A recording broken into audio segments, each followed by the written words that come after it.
আজ আমরা ভারত মহাসাগরের নেকলেস অর্থাৎ ২৬টি প্রবাল প্রাচীর দিয়ে তৈরি সমুদ্রপৃষ্ঠ থেকে মাত্র ২.৪ মিটার উঁচু এক অসামান্য সুন্দর দ্বীপ রাষ্ট্র সম্পর্কে জানব। মালদ্বীপ। মালদ্বীপ শব্দটি এসেছে সংস্কৃত শব্দ মালদ্বীপ থেকে, যার অর্থ ইংরেজিতে গার্ল্যান্ড অফ আইল্যান্ড। ১১৯০টি ছোট ছোট দ্বীপ দিয়ে তৈরি এই রাষ্ট্রটি পর্যটকদের কাছে অত্যন্ত জনপ্রিয় হট হানিমুন ডেস্টিনেশনও বটে। ভারত মহাসাগরের মাঝ বরাবর প্রায় ৯ লক্ষ বর্গ কিলোমিটার জুড়ে বিস্তৃত এই দ্বীপ রাষ্ট্রটির মাঝখান দিয়ে বিষুব রেখা চলে গেছে, তাই এটি একটি ট্রপিক্যাল প্যারাডাইসও বটে। এই দেশটি মাত্র ৮২০ কিলোমিটার লম্বা ও ১২০ কিলোমিটার চওড়া। দেশটির মোট জনসংখ্যা ৫,৩০,০০০ মাত্র। দেশটির মোট আয়তনের ৩০০ বর্গ কিলোমিটার জুড়ে মানুষ বসবাস করতে পারে। দেশের প্রধান ভাষা ধিবেহি, যা সিংহলি ভাষা থেকে উৎপত্তি লাভ করেছে। তবে এই ভাষাতে আরবি শব্দের প্রভাবও চোখে পড়ার মতো। আরবি শব্দের মতো ধিবেহি ভাষা ডান দিক থেকে বাম দিকে লেখা হয়ে থাকে। এছাড়াও ধিবেহি ভাষাতে দক্ষিণ ব্রাহ্মণগরী ও তামিল ভাষার প্রভাব দেখা যায়। এছাড়া ইভেলা, ধিভেশ ও গাবুলোহি থানা এই ৩টি লিপি মালদ্বীপের নিজস্ব। নারকেল গাছে ঘেরা ঝকঝকে সাদা বালিয়াড়িতে পরিপূর্ণ সমুদ্র সৈকত, নীলাভ স্বচ্ছ উষ্ণ জলরাশি, নাম না জানা অসংখ্য প্রাণীতে ভরা প্রবাল প্রাচীর হাজার হাজার বছর ধরে মানুষকে মুগ্ধ করেছে। তাই মনে হয় মার্কো পোলো মালদ্বীপকে ইন্ডিজের ফুল বলে উল্লেখ করেছিলেন। আর বিখ্যাত পরিব্রাজক ইবন বতুতা তার ভ্রমণ কাহিনীতে মালদ্বীপকে one of the wonders of the world বলে অভিহিত করেন। ঐতিহাসিক ও প্রত্নতাত্ত্বিক প্রমাণ থেকে ধারণা করা হয় এই দ্বীপপুঞ্জে অন্তত ৫,০০০ বছর ধরে মানুষ বসবাস করে আসছে। বহু শতাব্দী ধরে মালদ্বীপ ও সোয়াহিলি উপকূলের মধ্যে বাণিজ্যিক তথ্য, সাংস্কৃতিক যোগাযোগের প্রমাণ পাওয়া যায়। গুরুত্বপূর্ণ বাণিজ্য পথের মাঝে অবস্থানের জন্য পৃথিবীর নানা প্রান্ত থেকে মানুষ এসে এখানে বসবাস শুরু করে। ফলে এখানকার জনগোষ্ঠীর উৎপত্তি আজও এক রহস্যে ঘেরা। সম্ভবত শ্রীলঙ্কা ও দক্ষিণ ভারত থেকে মানুষ এসে এখানে প্রথম বসবাস শুরু করেন। তবে এখানকার মানুষদের শারীরিক বৈশিষ্ট্য ও ঐতিহাসিক অভিবাসনের প্রমাণ অনুযায়ী এরা দ্রাবিড় বা আর্য বংশোদ্ভূত। ইসলাম গ্রহণের আগে এখানে হিন্দু ধর্ম ও বৌদ্ধ ধর্মের অস্তিত্ব ছিল।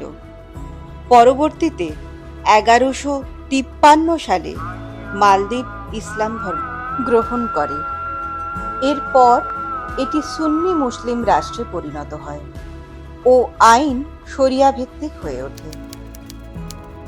মালদ্বীপ বহু বছর ধরে রাজা ও সুলতানদের দ্বারা শাসিত হয়েছে।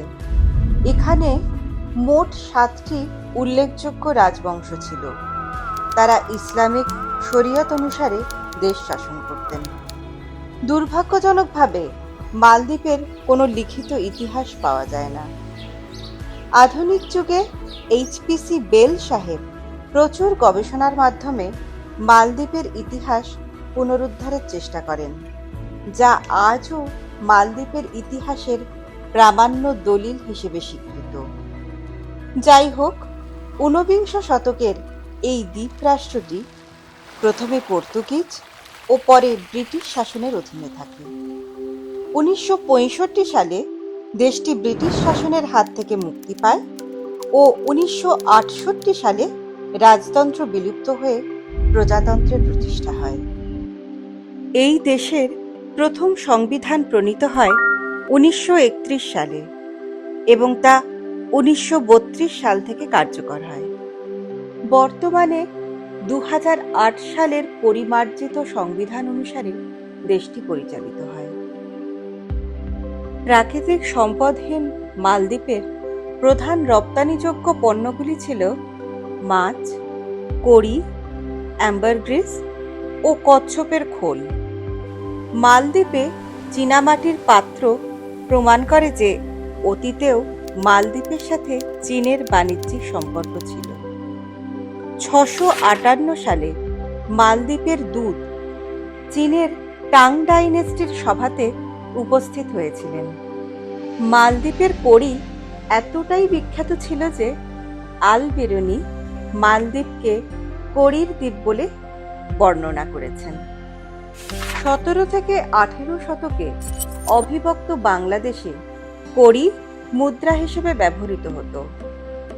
19 শতকের শেষে তা বন্ধ হলে মালদ্বীপের অর্থনীতিতে তার মারাত্মক প্রভাব পড়ে। মালদ্বীপের ট্র্যাডিশনাল পোশাকে আফ্রিকা মহাদেশের প্রভাব চোখে পড়ার মতো। ঐতিহ্যবাহী ফেইলি, কাসাবু, বোয়াভালু লিবাস মূলত অনুষ্ঠানে ব্যবহার করা হয়। বর্তমানে পাবলিক বিচগুলিতে বিকিনি বা ছোট কাপড় ও মদ্যপান নিষিদ্ধ আছে। মালদ্বীপের ঐতিহ্যবাহী নৃত্য ও সঙ্গীতে ভারত এবং শ্রীলঙ্কার প্রভাব রয়েছে। কিছু শিল্প যেমন ধান ডিজে হুন তথা লাঠি নিয়ে নাচ এবং থারা জেহুন তথা ডফ নৃত্য আজ বিলুপ্তির পথে। মালদ্বীপবাসীরা 18 শতকে নারকেল গাছ দিয়ে তৈরি ছোট ছোট বক্কুরা নৌকা ব্যবহার করলেও পরে বাণিজ্যের প্রসারের সাথে সাথে বড় নৌকার ব্যবহার শুরু করে। এগুলি রিয়ালু ধ্বনি নামে পরিচিত।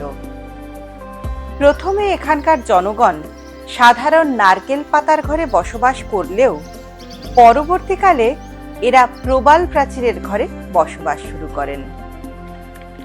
বর্তমানে যা গগনচুম্বী অট্টালিকা ও বড় বড় নির্মাণ দিয়ে প্রতিস্থাপিত হয়েছে। অতীতে এখানকার মানুষদের প্রধান খাদ্য ছিল মিষ্টি আলু, কুমড়ো, ব্রেড ও ফলমূল। পরবর্তীতে পর্তুগিজদের হাত ধরে চাল, গম ও ময়দা জাতীয় খাবার প্রধান খাদ্য হয়ে ওঠে। তবে পর্যটকদের জন্য প্রয়োজনীয় সমস্ত ধরনের খাবার আপনারা এখানে পাবেন। এই দেশের মুদ্রাটি খুবই আশ্চর্য ধরনের। অন্যান্য দেশ যেখানে তাদের রাজনৈতিক নেতৃত্ব বা কোনো দ্রষ্টব্য স্থানকে মুদ্রায় চিত্রিত করেছে, সেখানে এই দেশ বিভিন্ন সামুদ্রিক প্রাণীর ছবি মুদ্রাতে চিত্রিত করেছে, যা এই দেশটির সমুদ্রের প্রতি দায়বদ্ধতাকে প্রকাশ করে। আপনি এই দেশে স্থানীয় রুফিয়া মুদ্রার পাশাপাশি ডলারও ব্যবহার করতে পারেন। তাহলে আর দেরি না করে ব্যাগ গুছিয়ে চলে আসুন এই সুন্দর দেশে।